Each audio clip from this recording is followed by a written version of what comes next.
Prairie Yard and Garden is a production of the University of Minnesota Morris in cooperation with Pioneer Public Television. Funding for Prairie Yard and Garden is provided in part by the Minnesota Arts and Cultural Heritage Fund.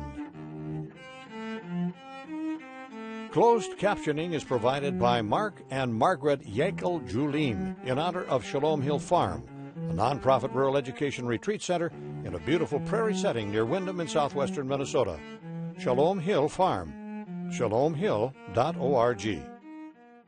Remember the pink flamingos in front yards? That was a statuary fad in the 60s.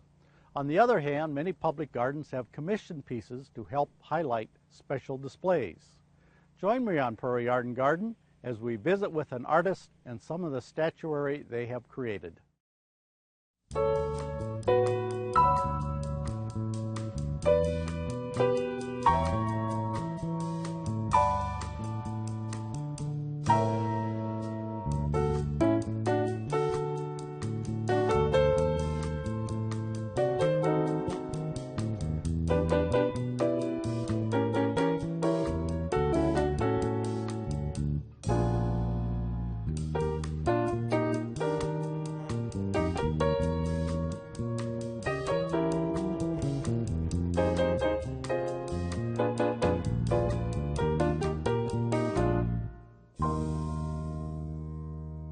Garden art has been a part of every garden for many, many centuries. Today I've invited Jenny Nellis from the University of Minnesota Studio Arts Department to talk about art in the garden. Welcome to the show, Jenny. Thank you. I'm happy to be here. Tell me, we can go back centuries, can't we, and find evidence of art in the garden? Oh, yes. I think as soon as humans started settling in areas and began gardening and creating garden spaces for food and for maybe beauty, things started appearing in the gardens. I think before that, there were structures that were built, and at least in our century, we can think about places like Stonehenge or Avebury in the British Isles as a place where structures were built from stones, which now look to us more like sculptures that drew people from miles around as landmarks. From ancient times forward, certainly the Romans had very structured, very formal gardens, often within courtyards in their homes, where they created herb gardens and added sculpture, usually human figures, to their gardens to create a relaxing spot as well as a place for contemplation. Well, it's interesting that we can go back there, and certainly there are many different types of form of art in the garden, statuary being maybe the most prominent. Yes, yes. When we think about what different cultures have done with gardens, we think about Asian gardens, Japanese gardens, Chinese gardens, Korean gardens, where natural things like rocks and the planting of shrubbery of specific kinds and specific shapes are important to the development of gardens. Gardens where instead of lawns like we have here with grass, you would have gravel that would be carefully tended and raked into patterns. And those kinds of gardens are really intended for quiet contemplation. And gardens can be created for lots of things. For instance, if you think about the gardens at the Palace of Versailles in France, they were very formal, highly structured gardens with lots of topiary.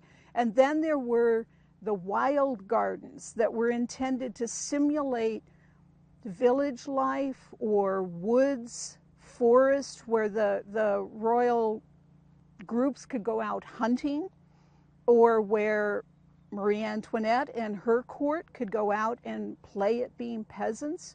So you have very formal kinds of gardens that are highly structured, very manicured, little to do with how nature grows, and then areas that are very wild by contrast. Well, that's a nice comparative. What happens when we come to America? Well, of course, there was, before Europeans came to America, there was a native culture here, primarily a nomadic culture that moved according to seasons, especially in the Great Plains area. However, they also had areas that were very important to them, where they left marks, historical marks, like down in the Pipestone area on the petroglyphs. And those would have been areas that were important and revisited regularly. There are also some prehistoric giant earthworks in the U.S. that were built by early indigenous cultures, such as snake forms on the Blue Mound down in the area of Pipestone. There are lines, stone lines across the top of the mound that may be direction finders. They might be important sacred spots. We don't really know at this point in time, but they're wonderful to look at, the rearrangement of natural things in the landscape to create a division between what's natural and what's man-made. And what about Mexico? There's a lot of art form down in that part of the world. Yes, when I've traveled in Mexico, one of the things that I've particularly noticed are a lot of topiary in contemporary gardens. Incredible, carefully clipped dancing figures or animals. Sometimes in the European culture, the topiary takes a more geometric form, where things become cone-like or ball-shaped or square, contrasted with what I've seen in Mexico, where they're more dynamic and organic. Animals, humans,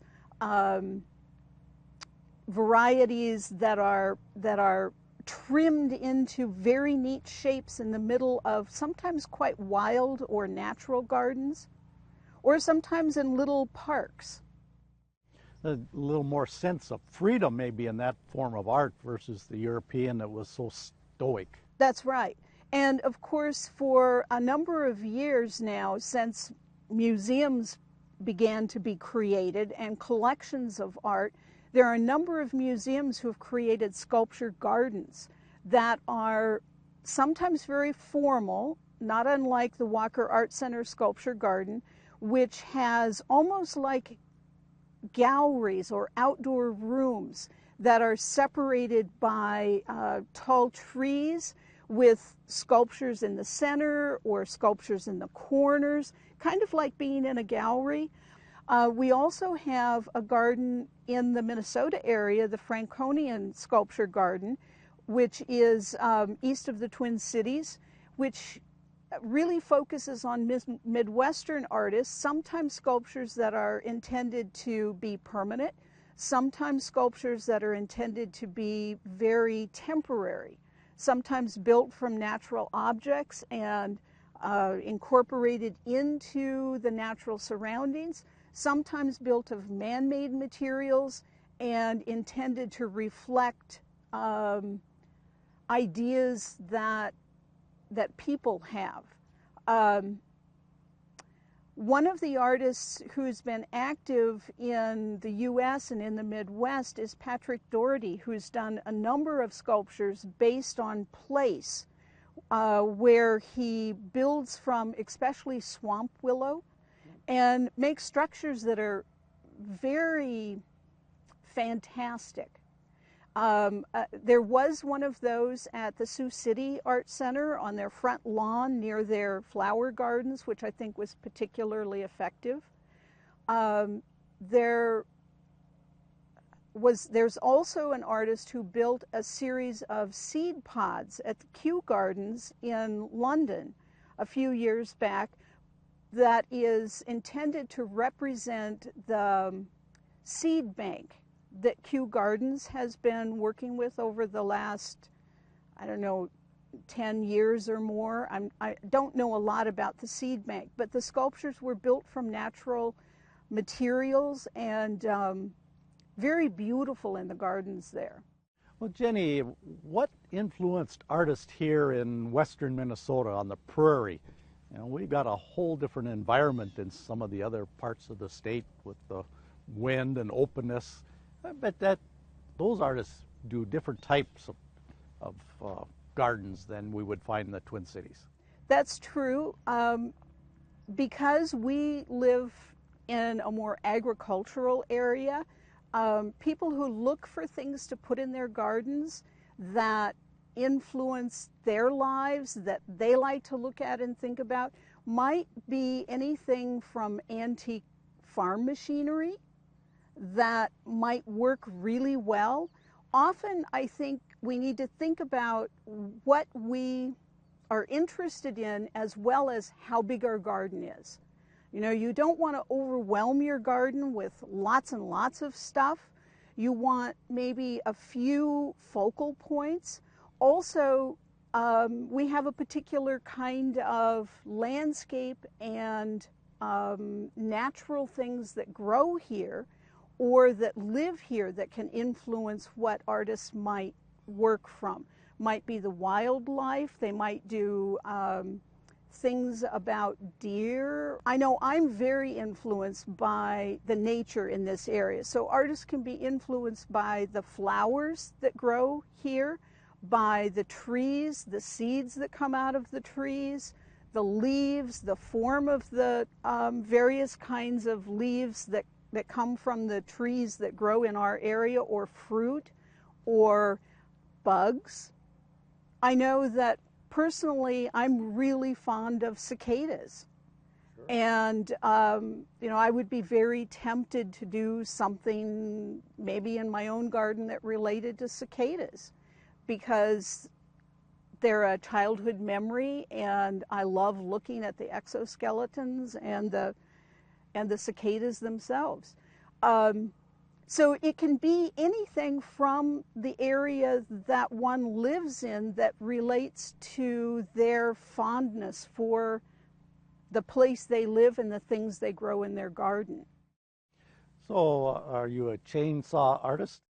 No, I'm not. Although that must be the latest craze, isn't it? It is. Replacing those red flamingos. Yes, it is. I think so. And some of the chainsaw art is very nice and works well in the gardens if they're carefully placed and one really thinks about what they're planting around it. That's another thing that you want to think about when you're planning putting a sculpture in your garden. You know, maybe one chainsaw piece is nice. You don't want necessarily 100 of them. Well, Jenny, I know you're an accomplished sculptor and that there's a piece in this particular garden that you did a number of years ago. Can we go take a look at that? Yes, we can.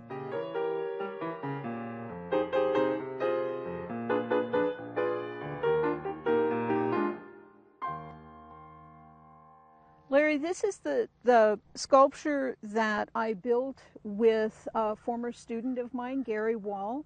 We did a collaboration on this. Steve Poppy called me and asked if I could be commissioned to do a piece. And Gary and I had talked about collaborating on something for a long time. So we started thinking about what kinds of things interested us. The people who commissioned the piece didn't ask for something in particular, just that it be something that could be permanent. And Gary and I started talking about what kinds of things we thought about when we thought about the prairie. I was also at the time working with a lot of seed shapes in my own work.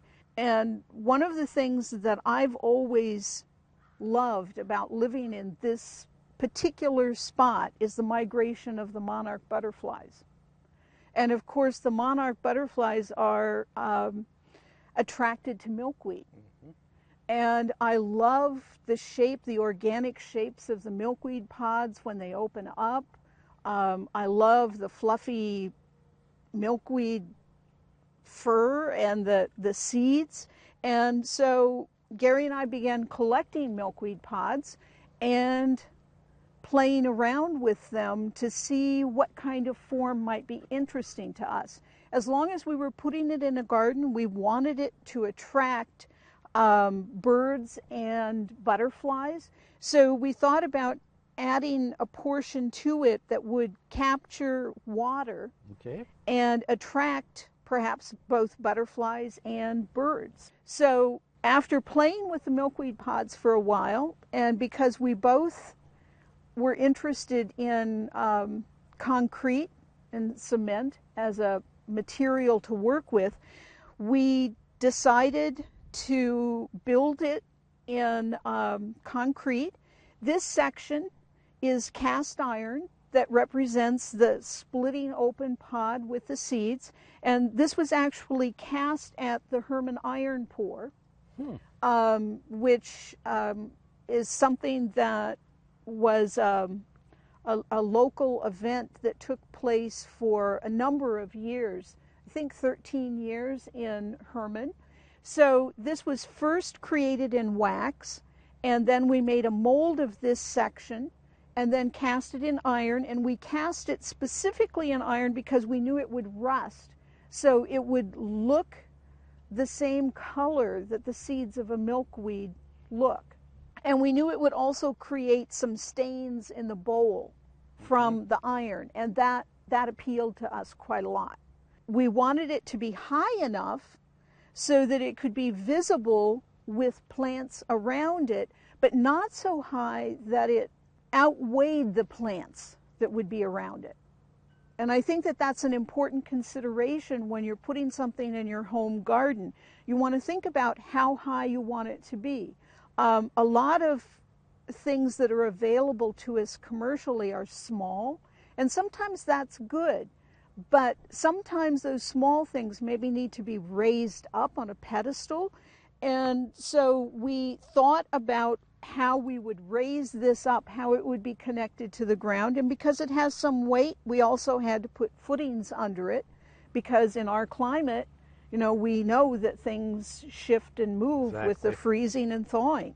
Those were our thoughts as we started to build this, and we thought very much about where it was going to be, what would be good subject matter for the area we live in. So monarch butterflies and milkweed pods came to mind. Well, what a wonderful combination, and especially when I visit the West Central Gardens here, it's one of the things that catches my eye every time I walk past it. I think you've done that combination of fitting it in the garden very well. Thank you. And I enjoy the stains as it's starting to age and show its effects out here year-round. Well, Jenny, I want to thank you for explaining your sculpture and how it came to be, and also telling us about the history of art in the garden. You're welcome. Thank you for inviting me to join you.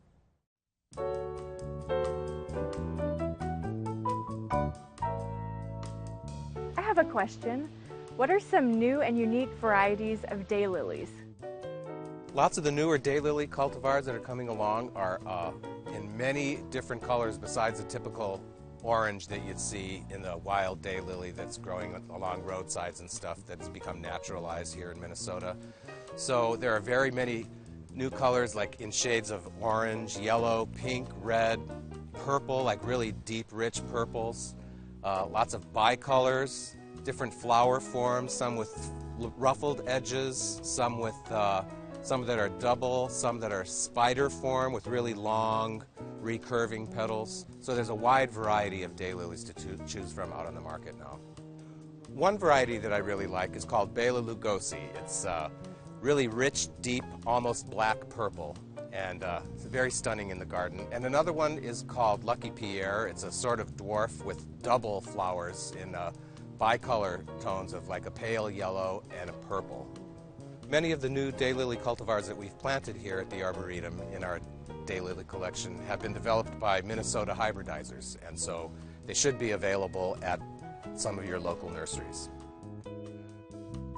Ask the Arboretum Experts has been brought to you by the Minnesota Landscape Arboretum in Chanhassen, dedicated to enriching lives through the appreciation and knowledge of plants. I'm here with Dan Allensbach, an artist in the Hancock area, and we're in your evolving garden. And tell me, how do you get inspired to do garden art? I guess it's just simply the access to the space. I bought the property and started working on the house, and it had a garage and a small shop, and this was all open space. And so I used the initial time when I first bought the place to remodel the house, and then I began by cleaning up some branches in the back of the shop, and it just took off. I dug some boards into the ground. I thought it was going to be a structured space and put them in there, and somebody offered me some horseradish. And so I planted the horseradish thinking that this was all going to be contained spaces, and the next year I discovered that that just really wasn't the way horseradish worked. About 80% of the idea of trying to control the garden was gone at that point, and so I sort of started back there, and it's just been for the last, I would say, 16 years. This has sort of just been an organic growth as materials become possible, and spaces changes, and the flowers grow, and so it's an organic whole as it evolves itself, I guess. Well, Dan, an artist always needs medium, and where do you find your supplies?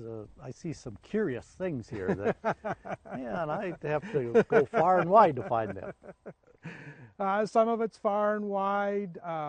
Some of the wire I got from Hancock Concrete. They have scrap boxes. This is the reinforcing for their pipe. Bachman Robotics. Some of the skeletons from their manufacturing stuff. Roller chain? Roller chains, which I find here and there. A big source of my material initially was Otto Schaefer, who had a lot of stuff. And Otto was very gracious, and I can't say enough kind things about Otto. People thought he had a lot of junk, but Otto had stuff that was very beneficial to me. I mean, he had structural stuff, and he had piles of iron.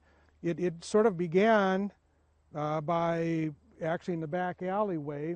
I wanted to build sort of a covered walkway, and so I had to weld. I had never really welded before, but he sort of showed me which holes to plug it in, and I kind of welded a little bit, and things just took off. I mean, I started welding, and I found stuff there, and some of the things I buy, there's farm implement stuff.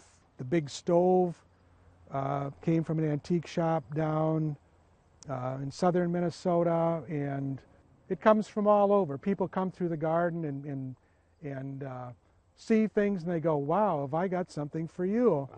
And I've had people just actually come up and say, well, do you want this? You know, can you use this? And so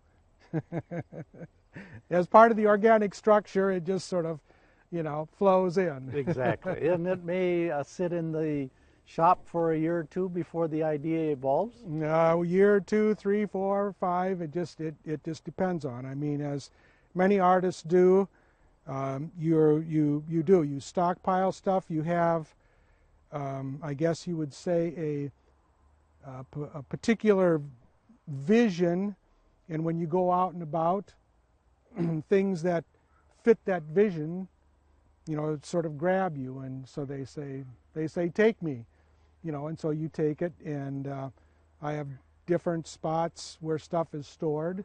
And when I'm going through the garden, if it speaks to me and says we need something here or whatever, and so then I began to look around and, you know, what do I have, and what is the proportion, and what does it need to do, and so I began to look through my materials, and as it generally happens, one particular thing or item starts the process, and then how do you hang it, or what is it going to become, and how is it going to fit into the garden, and you know, it just works like that.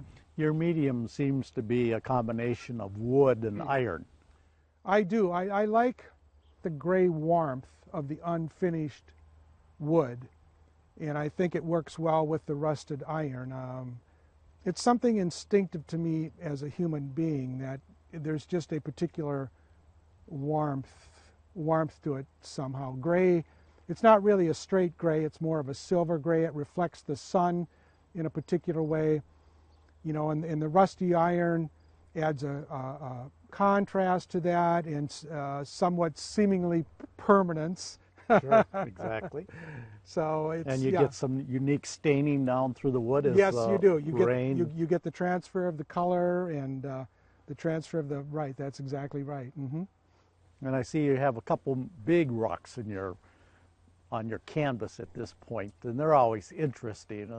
I'm amazed how many people walk past rocks and don't see texture and color.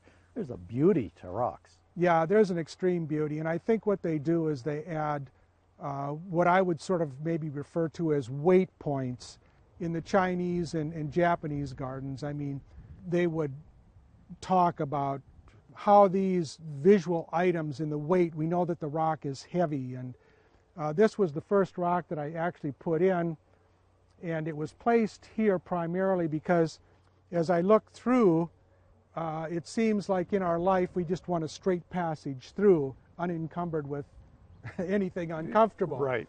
But we all know that's not the truth.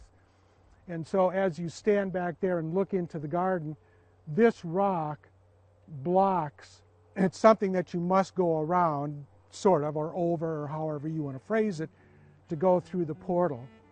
And so it's, you know, there's sort of symbolic representation, you know, in this particular case also. You got to have time to sit and contemplate this to have these ideas rise and develop? Not in a particular a way like that, no. I mean, it seems as I move through the garden, you know, I've been with the garden for 16 years, and so now as I move through it, I don't know if I would say the garden and I were just a singularity, but I don't contemplate it. I suppose there's a certain sense of contemplation sometimes when I just walk through it by myself in the morning or evening light, which I really enjoy a lot. I just enjoy the beauty of what it is. Not that I've created it, but the beauty that the garden is. Well, Dan, I want to thank you for sharing your backyard palette with us. You've certainly have not completed it, but it's looking very good. Thank you for coming. I hope you enjoy it. Funding for Prairie Yard and Garden is provided in part by the Minnesota Arts and Cultural Heritage Fund. Closed captioning is provided by Mark and Margaret Yankel Julien in honor of Shalom Hill Farm, a nonprofit rural education retreat center in a beautiful prairie setting near Windham in southwestern Minnesota. Shalom Hill Farm, shalomhill.org.